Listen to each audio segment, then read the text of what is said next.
সাধারণভাবে স্পঞ্জ নামে পরিচিত।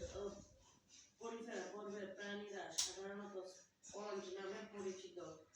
পৃথিবীর সর্বত্রই এদের পাওয়া যায়।